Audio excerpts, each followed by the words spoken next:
The eve of the inauguration of the country's 17th president, and it is all systems go. Not for Rappler, though. Now facing shutdown yet again. The Securities and Exchange Commission has affirmed its decision to revoke the digital media company's certificates of incorporation. Over at the Senate, meanwhile, will the last woman standing for the opposition be shut off? We discuss all of these in this episode of The Chiefs.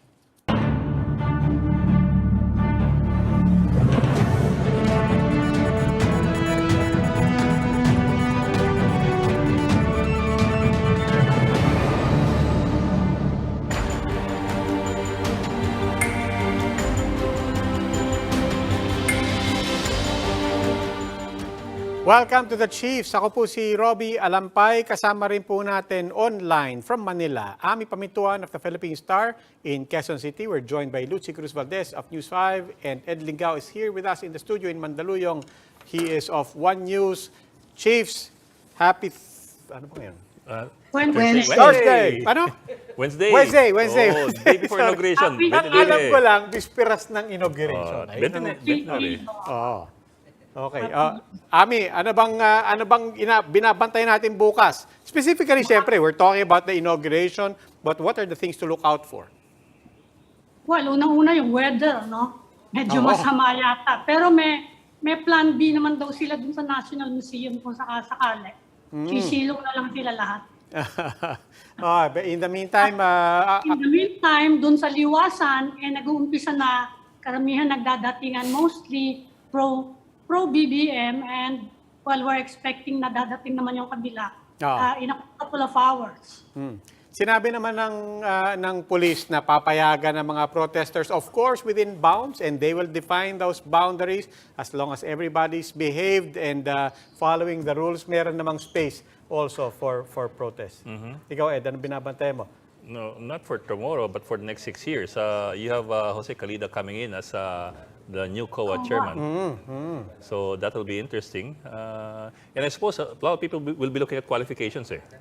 Kasi he is well known for his skill as a lawyer.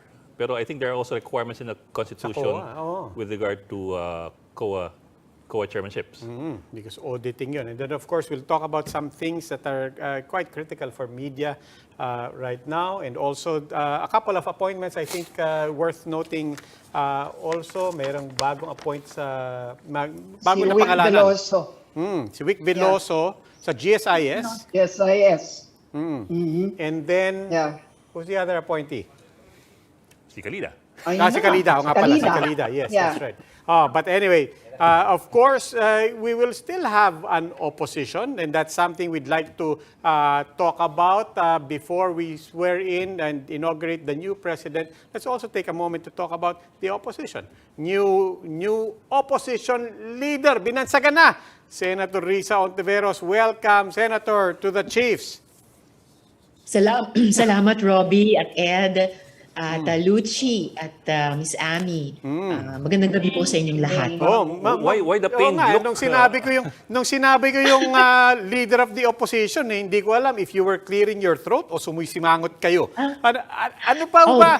Ito po kasi nanggaling to kay outgoing Vice President Leni Robredo. Para po ba sa inyo, ano po ba ibig sabihin ng leader ng opposition?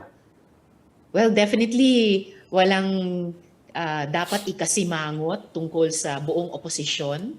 Walang dapat ikasimangot tungkol kay VP Leni. Ano lang talaga, may dry cough lang ako ngayon kasi natuyuan ng malisyoso kasi itong katabi ko kasi madalas umanggulo to eh. Ang sabi ko lang, pained look. Hindi ko naman sinabing afflicted look eh. Pained look can be physical or psychological. Di ba? Medyo sumabit lang yung ubo. Pero normal temperature, don't worry about that. Sa COVID and I guess, and I guess taking it from VP Leni, all the lessons that she's shared with us, leading us in the opposition the last more than half a year, kaming lahat sa opposition will be taking those forward, especially in the light of yung mga tasks na sinimulan na rin niyang sabihin sa ating bayan after election day. Naalala ko na sa isang hapunan, kasama ng naming mga tropang angat, siya, at si Sen Kiko, sinabi nga niya na yung mangyayari just a couple of days from now, ilulunsad yung Angat Buhay and I love this description she gave of it dun sa Thanksgiving rally. Angat Buhay as the largest volunteer movement in the history of the country. Alam nyo, kinabukasan, I'm guessing a lot of young people communicated this way to their families. Yung isang pamangkin ko, nag-message talaga sa akin na, "Naku, tita, sasali ako dyan sa Angat Buhay."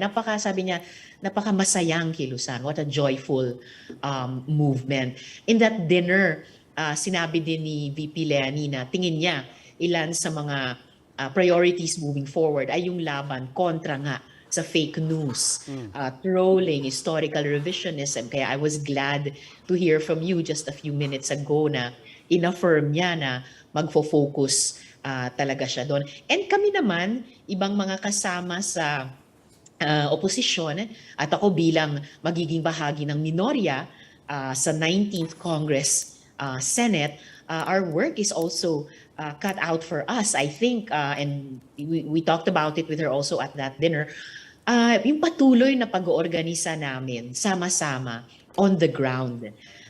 Kaya parang ang nakikita ko, hindi pwedeng i-shut out ang oposisyon, hindi rin ako pwedeng i-shut out, hindi rin kayang i-shut out ang minorya sa Senado kahit kaming dalawa lang eventually ni Sen Coco. And I'm really hoping na kami sa minorya, lalo na ako dahil oposisyon nga, we will be able to help the broader opposition get bigger and stronger at lampas pa sa oposisyon, mag-explore pa ng mga bagong pagkakaisa, mga tunay na unities that Filipinos can either recover or forge in common dahil sa napakaraming shared sufferings. Actually, hindi lang nitong nakaraang mga taon ng EJ case at pambabastos sa babae at pagtataksil with China, yung mga attacks on our democratization process at syempre yung pandemic at saka yung recession. Pero tingin ko at siguro ito yung isang body language ng oposisyon. Ang oposisyon naman kasi palagay ko ay hindi lang oposisyon sa isang administrasyon. Ito ay oposisyon sa yung sistema o yung mga struktura, yung mga kung paano ang mga relasyon nating mga Pilipino sa isa't isa in terms of politics, economics, even our cultures. 'Di ba? Na bakit 4 decades after the People Power Revolution, sabi nga ni Nathan Kimpo, contested pa rin ng ating demokrasya. And often it's under attack. Yung storya nyo about Rappler, again, earlier.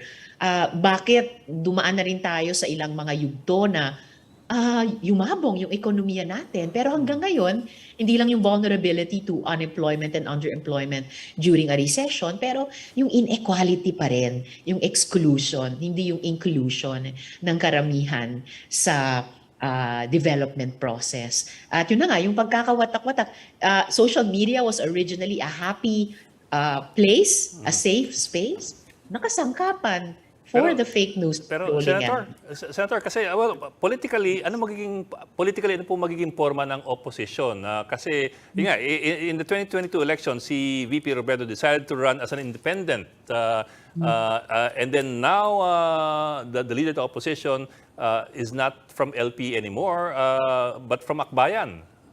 So politically, anong nakikita nating pormahan sa opposition? Ang nakikita kong proseso, papunta dun sa formation, i-define pa, i-drawing pa, ay pag-uusap talaga ng lahat ng mga hindi lang opposition, pero reformist na mga partido, those who really want to challenge not just an administration, pero yung sistema as it has remained largely unchanged in the last decades. At hindi lang kaming mga partido, Ed, yung mga kilusan, yung mga social movements ng mga mamamayan in different sectors, lalo na yung basic sectors, yung ating ding mga MSMEs, yung mga middle class Filipinos, the endangered species of the middle class, maya parang disappearing middle class. So ibig sabihin, even beyond the formal opposition, tingin ko it will have to be a process na mas inclusive talaga sa mas maraming stakeholders. Those who want hindi lang transition from one administration to the next, pero real strategic changes to the system na either i-champion or rerespetuhin, hindi babawiin ng mga sumusunod or yung susunod na mga administrasyon pa. And of course, to do all this, we need more and not less. But it also democracy. calls for, I suppose, for strategic thinking in terms of rebuilding the opposition politically. And how do you intend to go about it? Coming from 2019 and then 2022, moving forward to 3 years after 2025, strategically, what are you looking at? Well, medyo mas matagal ng konti yung pagbubuo ng strategiya, but definitely that will have to be finally the heart and soul of yung discussions namin among different parties and movements and other groups, other forms of groups of citizens. Gusto ko rin namang isipin na kahit papano, though with difficulty, painfully, and with a big dose of inspiration from VP Lenny, we have still improved our fortunes. Na-lockout nga kami noong 2019. Ngayon, nakaisa kami. And I think we should go for bringing more opposition senators into the institution in 2025. Mas marami rin na reform-minded at opposition ng mga local government officials leading all the way up to 2028. Na dapat, if we've done our homework even better by then, na draw in even more people, no? Make it an even more inclusive movement. As it is unprecedented na yung People's Campaign, no? Yung Pink Movement, pambihira. Ngayon lang talaga natin nakita ito. Kaya grabe, tingin ko yung potential niya with that inspiration generated by VP Lenny at its heart to draw in even more. And if we do that job well, then we will be in a better position in 2028. Who knows, no? Na magpanalo ng party or coalition in power to protect kung anumang mga reforma na nakamit na natin or natitira pa, and to lay the groundwork for more, a broader democracy, a more equitable and inclusive economy, at mas maraming totoong pagkakaisa sa pagitan nating mga Pilipino. Senator, nabanggit niyo yung exclusion kasi isa yan sa mga criticism ng kabila sa opposition, no? Na masyado daw exclusive. Ewan ko, 15 billion din yung tao yun na exclusive daw yon. So are you planning to change your approach for a more appealing touch sa grassroots? Ano yung iniisip niyo mga, you were talking about structural changes, siguro sa messaging, will you be using more of social media kapareho ng kabila? Ano yung, give us an idea kung ano yung mga naiisip niyong possible changes in your approach. Well, mag-uusap pa lang nga kami kasi kakalapin namin yung mga leksyon of the recent and, as I said, unprecedented campaign, no? Never before seen in the country, para talagang masustain ito, makapanganak ito ng mga bago pang forms. I think a lot of the ways that we try to reach out sa ating mga kababayan, sa ating mga botante, will remain valuable and effective moving forward. And syempre, we're always trying to learn and act better. So malamang dadagdagan pa namin yung aming menu ng mga pamamaraan ng pagkilos in order to reach out and be attractive to more and more Filipinos, starting out with that large core of 15 million people. But Senator, what legislation do you imagine will advance the laying of the groundwork you need to do in order to rehabilitate or restore a strong opposition? Siguro a legislative agenda that could garner probably some support, no, from the members of the majority in the Senate, because whether you like it or not, you will be holding the fort in the Senate. And that's really where the political body of this new opposition or the restored opposition will start, whether you like it or not. No. Well, ang maganda naman sa Senate, Luchi, bukod sa may tradisyon siya as an independent institution, nagkaroon na rin kami ng ugali, mga senador sa loob, na we can practically work with anyone among us, basta on common advocacies embodied in a particular bill or resolution we'll investigate, or budget interventions we'll make on any given year. And I look forward still to that mood at saka work ethic within the Senate. Kami ni Sen Coco, nagsisimula na rin kami mag-usap ng common legislative agenda or a minority legislative agenda. At lampas sa Senado, there's no lack also of local legislators sa iba't ibang mga LGUs natin. And nako, yung mga social movements ng iba't ibang mga sektor, lalo na ng mga rural at urban poor at pati yung mga middle class, napakayaman at napakahaba ng kasaysayan na simula pa nung at least the social reform agenda noong 1992 hanggang 98, panahon ni dating President FBR. Marunong na at mabisa with a lot to show for ang mga social movements na naglalobby sa aming mga legislators for the legislative agenda. So wala pa akong ma-share na nakalista na kasi magsisimula pa lang nga kami mag-usap about all that and to try to pull it together in a cohesive way. Yeah, and Senator, we've been talking about the opposition, your role in the opposition, the leadership, the prospects. But of course, the big story tomorrow is we will inaugurate a new president, a man voted by 31 million people. We have not had a majority president in a long, long time. He ran on a platform defined for him just by one word, unity. And let's throw in that, look, after a very bitter election season, there also has to be some healing and for people to come together and really work for the country and help each other. How does the opposition position itself? What is your role and responsibility in responding to that call for unity and healing? Mag-uusap pa rin ang maraming grupo at tao sa loob ng oposisyon kung ano kaya yung pinakatama at mahusay na stance vis-a-vis the incoming administration. But as one legislator, ako, inaabangan ko talaga mabalitaan yung kanilang inaugural address at syempre, yung una nilang SONA next month. Kasi doon titining yung terms of engagement between sa amin sa legislature at sa kanila sa executive. At sigurado ko, maraming makakalap dyan, pati ang oposisyon, in terms of critical perspectives that will still need to be raised and constructively, in terms of kung may mga positibo sa mga programa na dapat suportahan. Just to name one, yung food crisis na nagbababala yung mga ekonomista, hindi dapat hayaang mag-degenerate into a food catastrophe.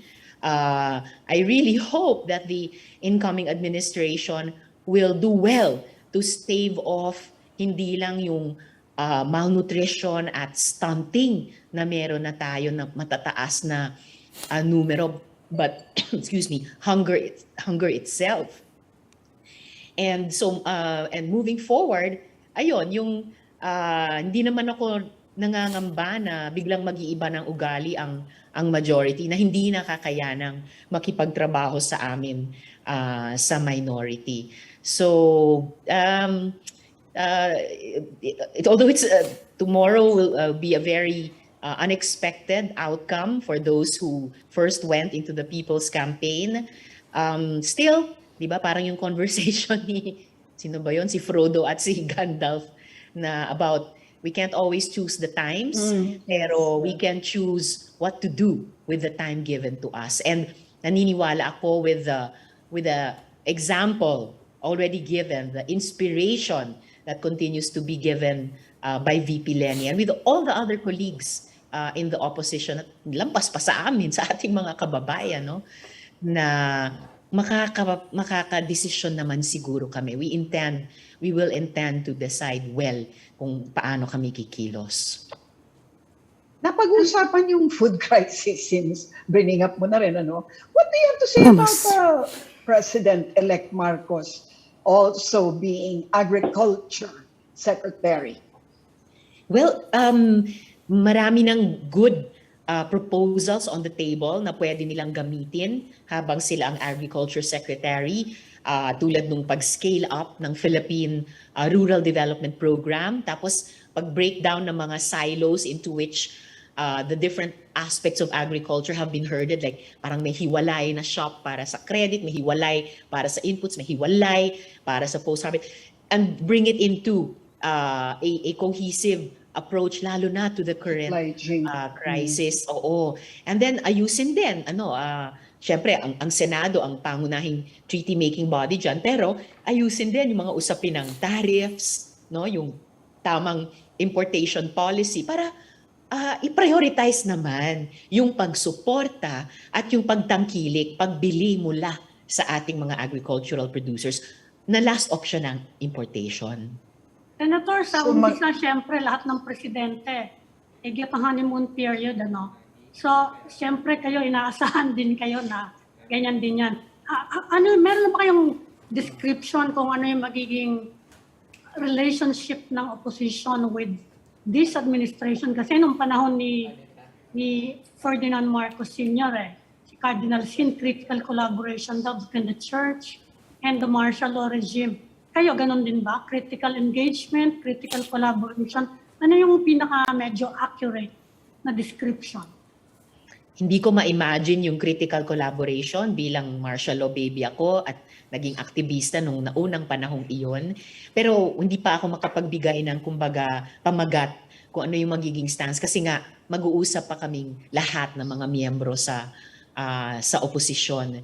But yeah, we'll read the terrain, we'll take stock of our forces, pagplanuhan naming magparami, magpalakas para maging mas mabisa, no, na maghain ng mga solusyon sa mga problema ng ating mga kababayan. And on that basis, i-define din namin paano kami mag-engage sa administrasyon.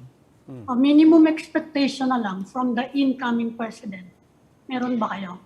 Yes, just, on day one, pwedeng palayain si Sen Leila. Hindi na nga maibalik sa kanya yung kalahating dekada ng buhay niya. But in the wake of no less than 3 recantations, dahil may 5 o 6 na ba na mga hukom na nag-inhibit sa hawak sa kanyang that is definitely something that an incoming administration could easily do.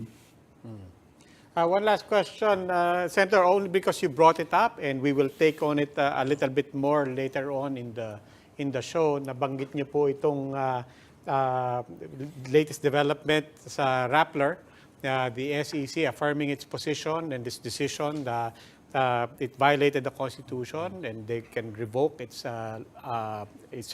registration. Meron ding mga order ngayon sa NTC na a lot of people are criticizing that it might be overreach into the business of media. Prior to this, alam naman natin na there seems to have been a spike in the past week in red tagging, blocking of websites. But let's be fair, these are all technically, officially under this outgoing administration. But does it to you also portend of things to come in the coming administration? Nakakatakot isipin kung ganun pa rin, di ba? Hindi lang from decades past, but just from the recent years. Again, I hope that the administration will surprise us kahit konti. Pero kung susurpresahin man nila tayo o hindi, kailangan maghanda ang lahat ng mamamayan na nagmamahal sa freedom of the press and all of our other freedoms and civil liberties. So we'll be counting on you na mga kababayan namin sa media to hold that line. Asahan nyo kaming mga iba't ibang partido at mga kilusan to find the ways to hold the line. Kasi otherwise saan tayo pupulutin, di ba? An attack on Rappler as before an attack on ABS, the attack on ABS-CBN can in no way help yung ating hirap na nga na democratization process. It can only harm more. And we must prevent that from remaining unchallenged. Before we go, pasingit ng isa pa. Ma'am, yung appointment ni Soljan Calida bilang COA chairman ni incoming President Bongbong Marcos, your feedback?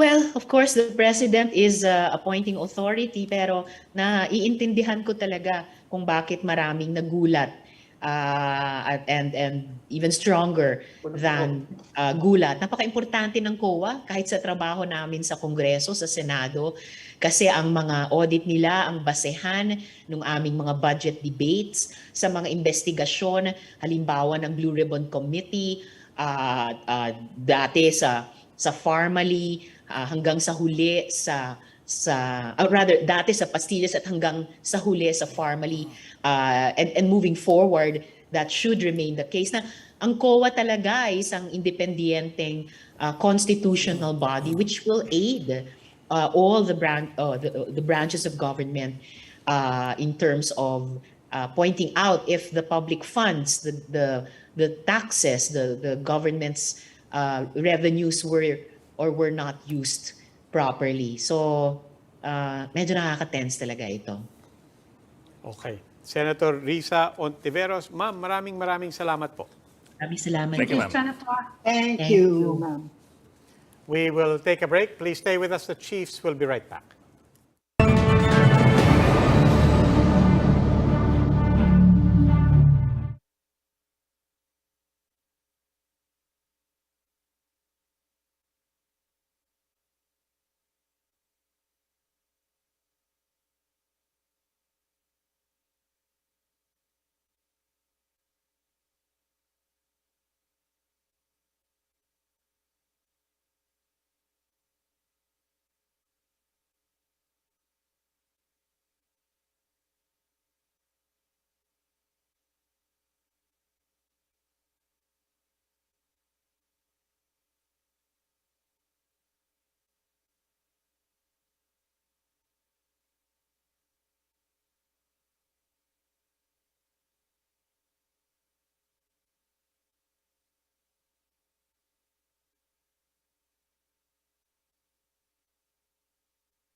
Welcome back to Chiefs on One News, and now joining us is Rappler's Chief Legal Counsel, Attorney Francis Lim.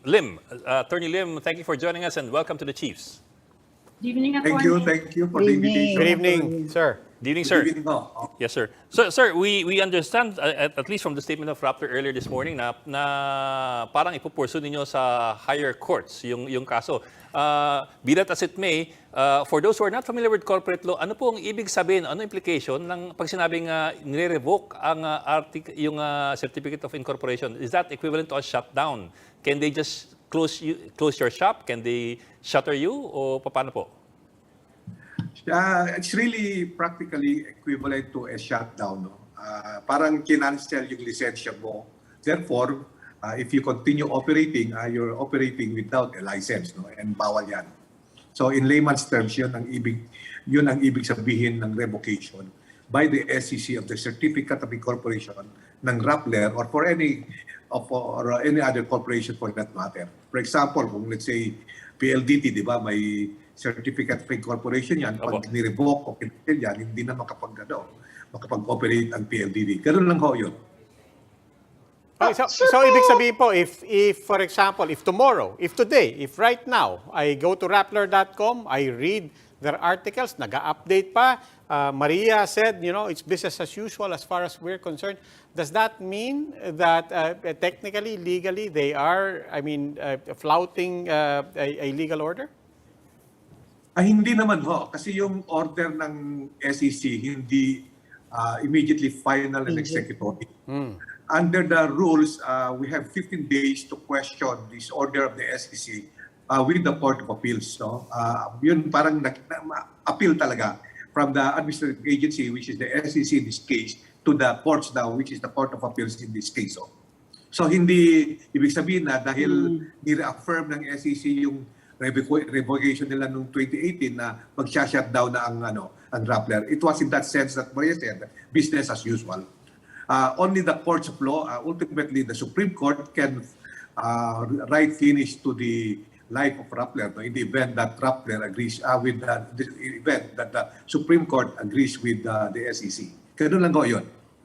Sir, ano po ba talaga ang legal process na nangyari dito? Dahil hindi ho ba nag-Court of Appeals, di ba, napunta ron, tapos ni-remand, hindi ho ba, ni-remand sa SEC para daw i-evaluate nila kung ano yung legal effect lalo ng donation. Di ho ba, may ganon? Yun na ang question. Yun. So, ang tanong nga is parang, did they go out of bounds in the evaluating na to the point na nag-rule na sila na talagang hindi katanggap-tanggap kahit ginawang donation, it's not a cure and hence revoke. What's that kind of like an overreach also on the part of SEC? Area of contention. Pero to be fair ho, ang SEC, in-evaluate niya yung effect ng donation to the Filipinos. And under the earlier order of the Court of Appeals, the SEC is supposed to report to the Court of Appeals. No? Parang ang Court of Appeals will finally rule, no, na whether or not yung donation na yan ginamot yung alleged constitutional defect. No? So, ang ginawa ng order nito, sabi ng order nito, walang effect yung donation. No? Kahit dinonate yung PDRs sa Filipinos, void pa rin. Yun ang parang nire-report ng SEC sa Court of Appeals. No, ngayon, anong gagawin? Hindi pa to order. Hindi pa to order. It's an order. Ng SEC. It's an order na rin talaga. Okay. Parang dininay nila yung yung motion. Kasi una, in-evaluate nila walang effect. Pero bago nila in-evaluate, hindi kami binigyan ng what we call due process. Ayun. No? Kinuha yung paning namin, yung side namin, parang makapag-explain kami na yung donation cured everything. Nung unang order nila, hindi nila kami binigyan ng pagkakataon to explain. That's why we filed a motion for reconsideration.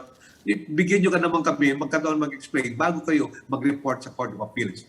Yun ang order ngayon na na sinasabi, tama na yung mga explanation nyo earlier at we don't need it, blah blah blah. Therefore, dinenay for consideration namin. Yun ang isang issue na na i-raise namin. Tinatawag namin procedural issue that sinasasabihin namin sa Court of Appeals, in-evaluate nila ang at stake dito yung yung buhay ng corporation. Parang at stake yung buhay ng tao, di ba? Bago mo ikulong yung tao, bago mo papatay yung tao, dapat may due process naman, di ba? Yun ang one aspeto na i-raise namin sa Court of Appeals. Bakit sila nag-report sa Court of Appeals without even giving us the chance to explain our side before the SEC?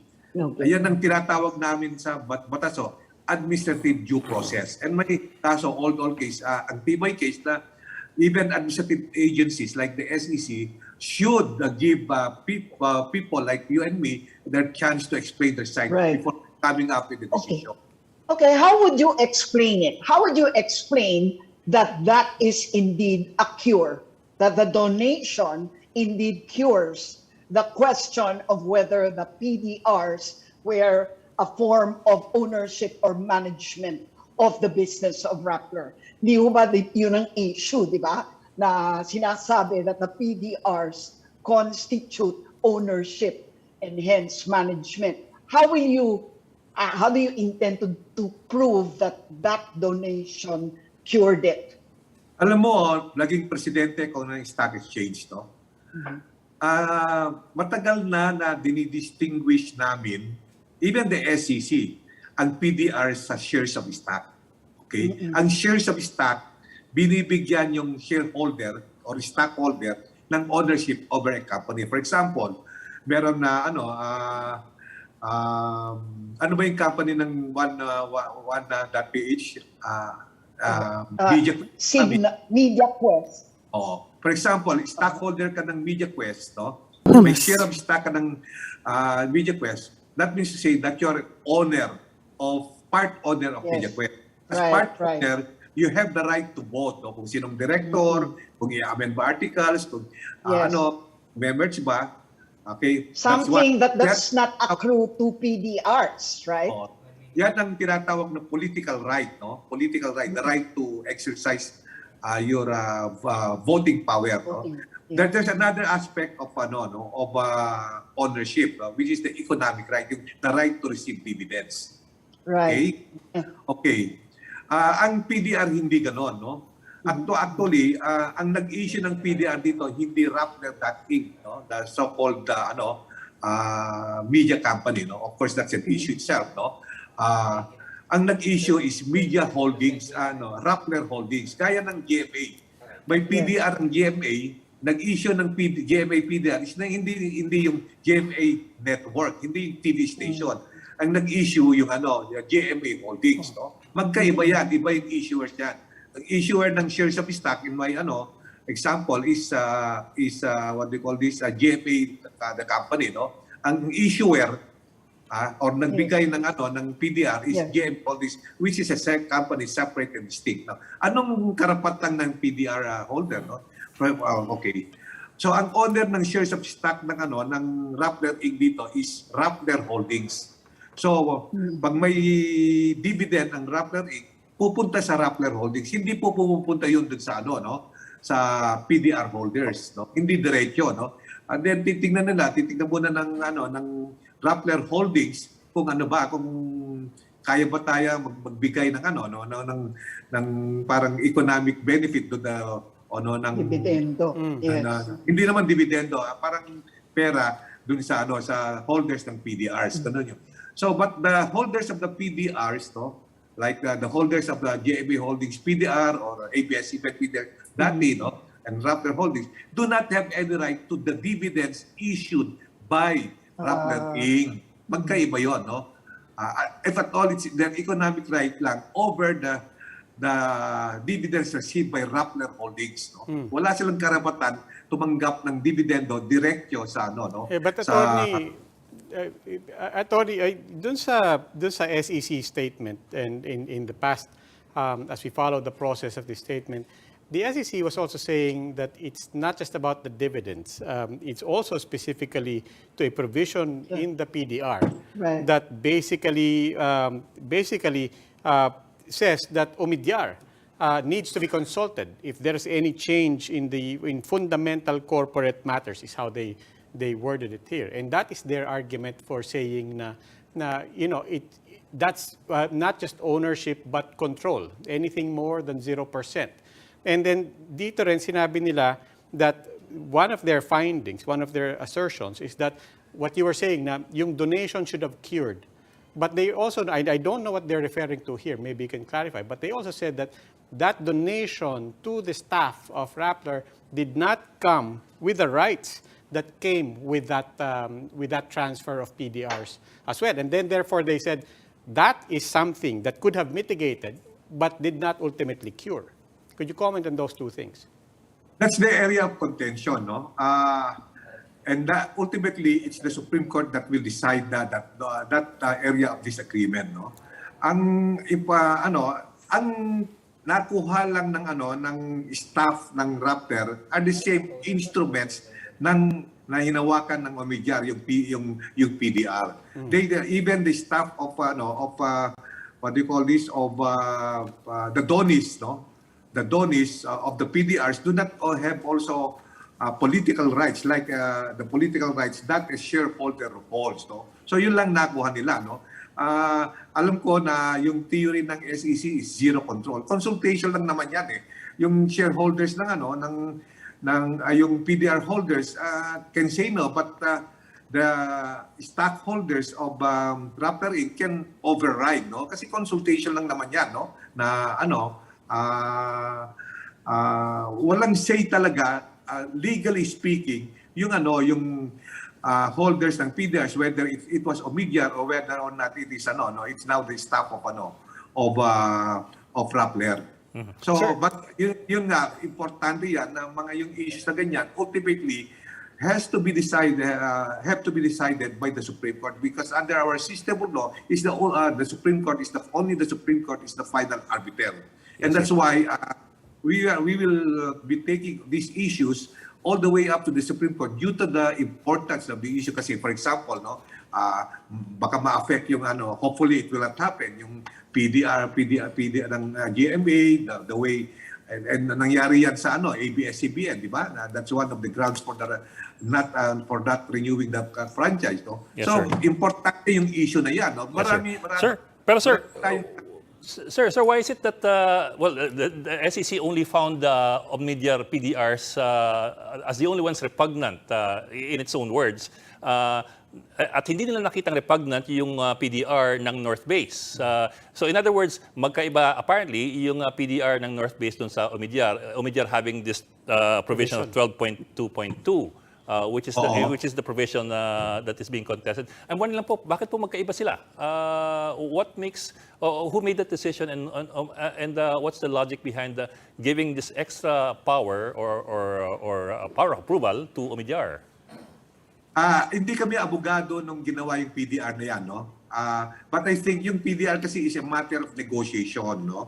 And ang sinasabi ng abogado na humawak ng transaction na yan, and they believe in it, no? And so do we, no? Na even with that extra feature, that the PDR of Omidyar doesn't vest ownership by Omidyar over Rappler Inc. And that is very true, no? Even with that feature, it doesn't vest ownership. Alam ko na may zero theory, no? Zero control theory ang SEC, but whether that's zero control theory should apply is a big area of contention that will have to be that has to be ultimately decided by the Supreme Court. Okay. Attorney, pag inakit yan sa Supreme Court, will it be a purely business case o i-invoke niyo yung press freedom? Will it be a press freedom issue?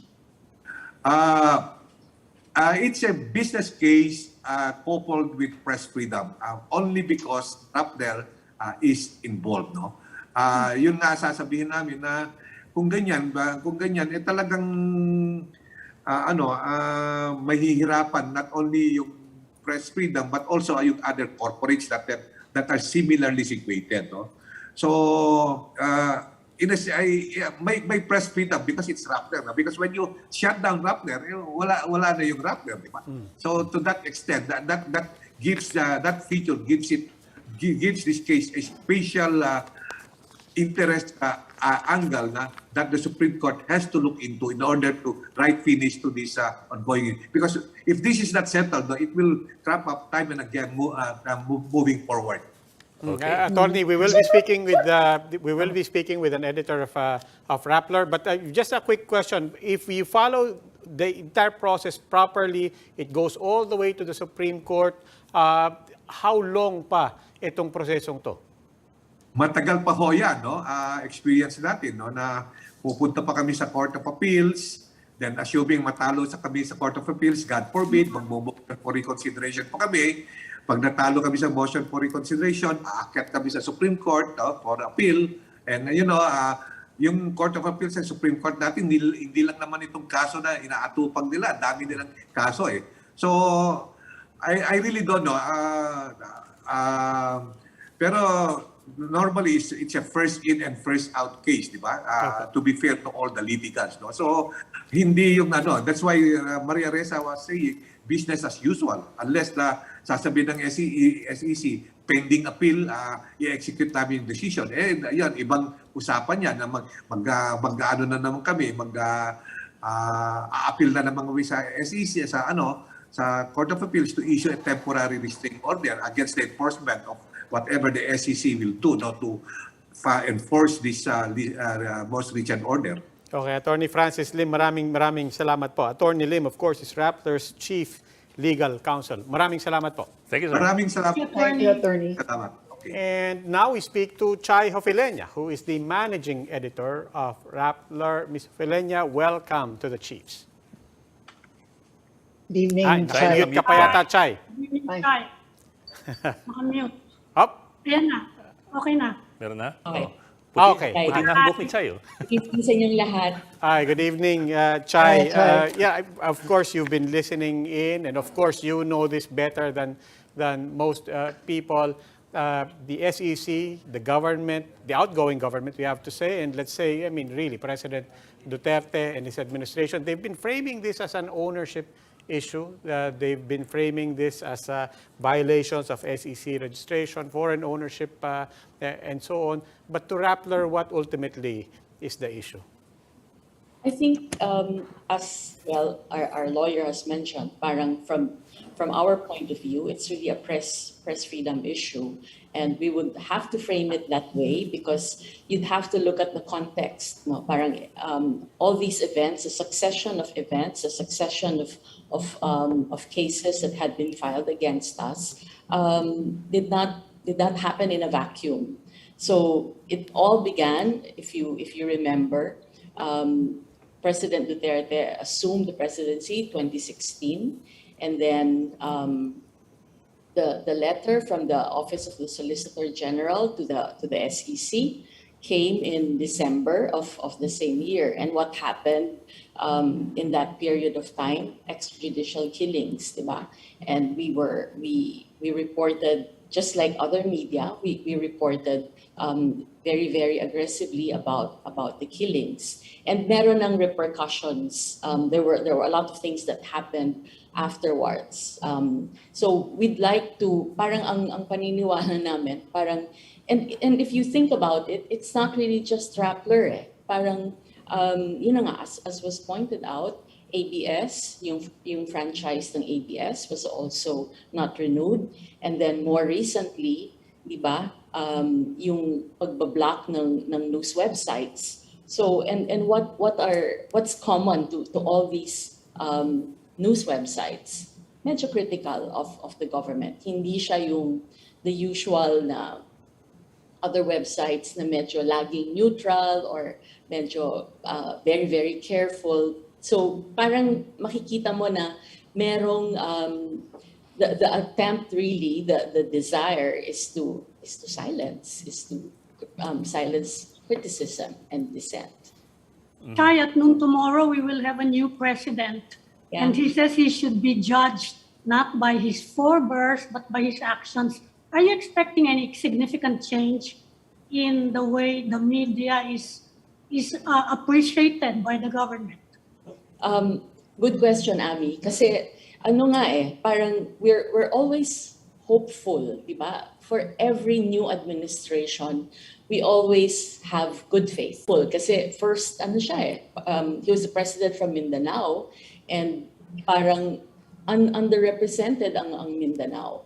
And it was a good opportunity. And medyo kakaiba si Duterte. Admittedly, meron siyang novelty as a president, no? Kaya lang, yun na nga, nag-deteriorate, no?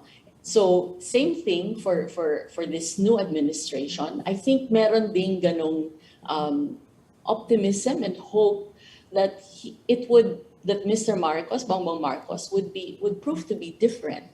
And if we look at the appointees, for example, yung economic team niya, medyo promising naman in fairness. Parang these are not neophytes. They're veterans. They know how to deal with economic issues, and hopefully the other appointees also will be as capable. Okay. How do you intend to fight it out, Chai? Because I mean, I know that Maria has been saying the line, continue to speak the truth to power. Alam naman natin lahat yan. Pero now, I mean, the sword of Damocles has just really gone further down on your necks. No?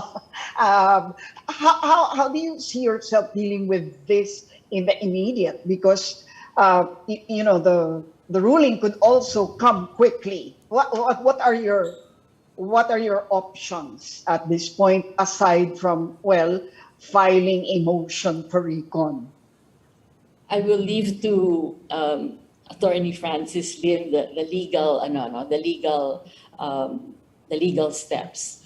But siguro as journalists, and I think you understand this, that there is that desire. Parang you don't need a license to be able to report. You can. That's why nga meron proliferation of bloggers and vloggers.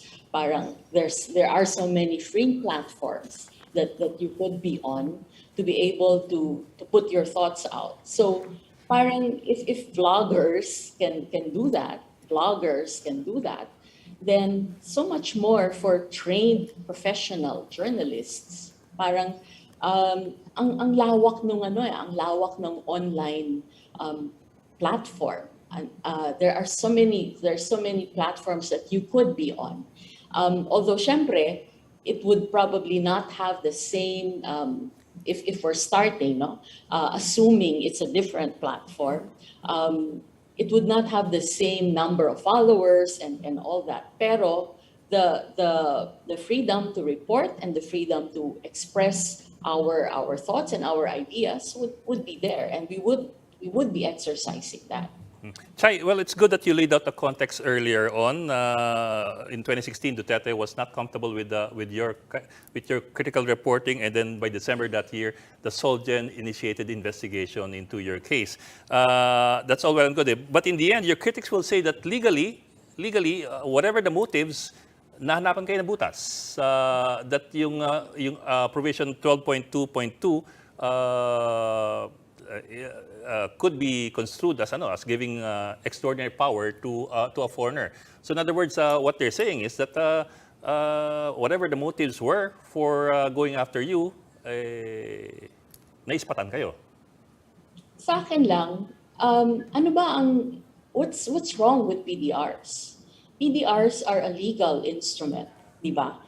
It's a financial legal instrument, and if for example, a company like Rappler wanted to use PDRs so that we would have more capital, and we do it legally, emphasis on legal, kasi in-announce naman to sa SEC Alam ng SEC, hindi to tinago ng kumpanya.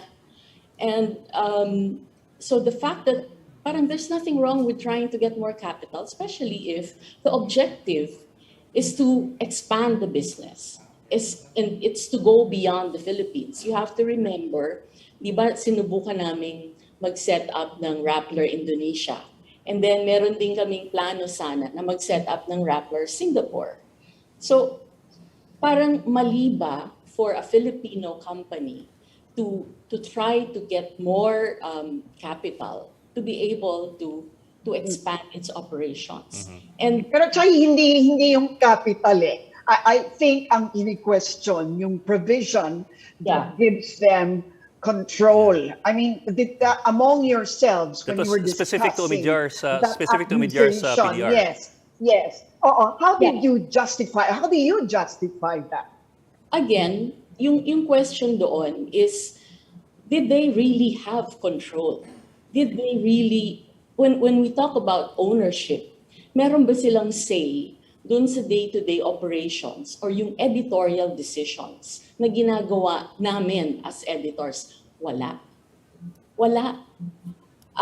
Yung sinabi ni Attorney Lim kanina, sinabi ni Francis, parang all that, parang common courtesy lang yun eh. Parang nag-invest sila, ang hiniling ng nila is kung halimbawa, magpalit kayo ng address or meron kayong gustong ipasok, sabihin nyo man lang, ipaalam nyo man lang sa amin. It's common courtesy. It doesn't mean na pinaalam namin sa inyo, pwede kayong magsabi na, bawal yan, hindi pwede to. Hindi. In the end, the editorial decisions pa rin will be made by the Filipino managers and the Filipino editors. Is it a standard provision in Sorry? any PDR agreement? Is it a standard provision in any PDR agreement? I guess that's really the question, no?